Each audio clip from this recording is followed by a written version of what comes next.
Oswald is different than the other characters, and there's a way in which Russell and I really were. He is an extraordinary guy in terms of collaboration, and you're always kind of doing scenes, and after dailies he's texting you, thumbs up, good job.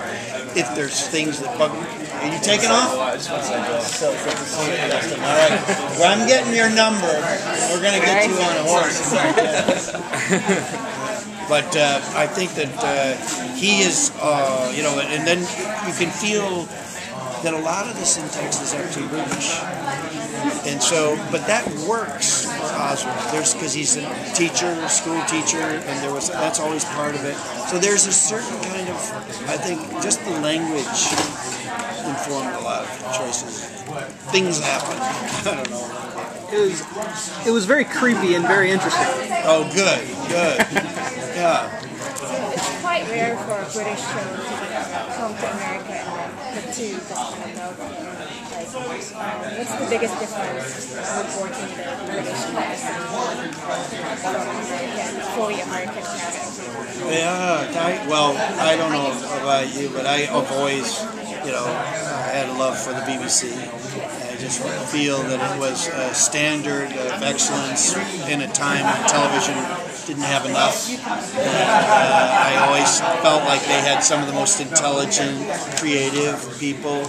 I saw things on there that I have stuck with me all my life, and I can't find them now. What about this thing called The Farm? The BBC did that in the 80s.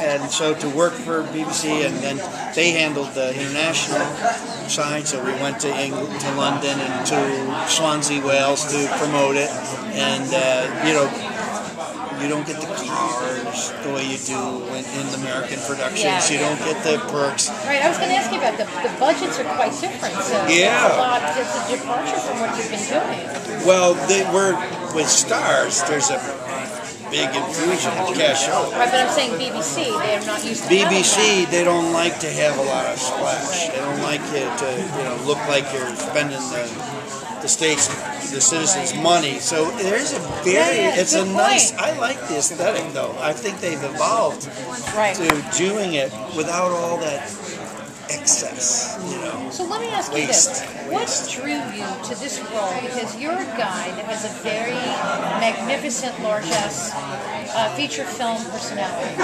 And, here you are doing, Stars, which is a paid subscription television show, where it's migrated from the BBC, where they kind of are able to have more creative freedoms than, let's say, an American network. How do you feel about that kind of transition? Well, if I can, I'm not that I'm sounding critical of what you're saying, but I do feel like that was an older modality. Really? That I think in some ways it's been interesting to watch what BBC has had to be careful of, whereas Stars doesn't have to be careful. Right. And that, in a way, all of that's flopped in some ways. Yeah. And there's violence and there's sex, and those are the most potent things. And now there's the new normal, which is television is attracting some extremely great talent. That there's ways where I think all the tentpole movies are family experiences, so people go to the theaters to have family experiences, and they stay at home to have private, disturbing feelings about what they're watching. So you're saying it's not that Independence kind of day popcorn moment kind of thing. People are not headed towards that. This series though has incredible ambition to gather a big crowd, and that with being true to itself. So it's taking risk. I think. I think that there's a side of Russell and everybody that wants to make something that has the pop and flourish, and then the spook. I think of him as like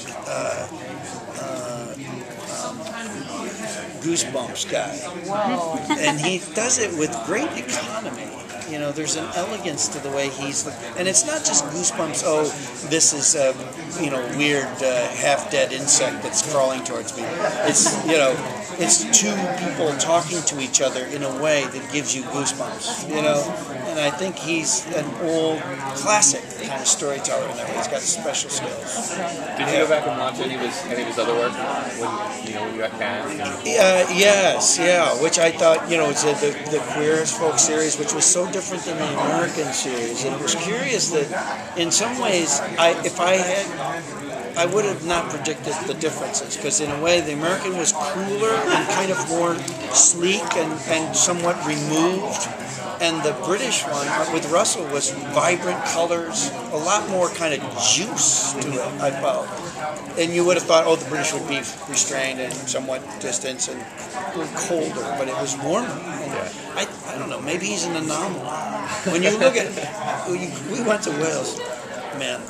That Port Talbot, where those actors came out of, that's a bleak place. And Richard Burton, Anthony Hopkins, Michael Sheen, all came out of this really hard luck town. And Russell comes out of Swansea, another hard luck town. And he's like the anomaly. He's like vibrant. He's owning his, he's got some. He doesn't have that, but he has a great storytelling. Now, is there anything that you can tell us in terms of some cool surprises with respect to maybe like Doctor Who crossovers? Why do you ask that question? Doctor Who. Do I look like the sucker? Look, we can't get anybody else to say it. He's so new. He's the new. People, there is a huge mechanical hand that comes in this corner, grabs my leg, and tears it off in mid-sentence. So, goddamn you. Nothing like Guys, not even you're an on inch, rotation. like a little baby Pullman, like a little tiny hair. Oh, wow. A hair. Just Here's a the little thing. hair. There's, when you talk about Independence Day, and there's a Janus face moment where you'd say, wow, that's the exact flip of what happened to him in Independence Day. Can I get my card? Sure. You've got to switch. All right. Yes, I do. Thank you. Awesome.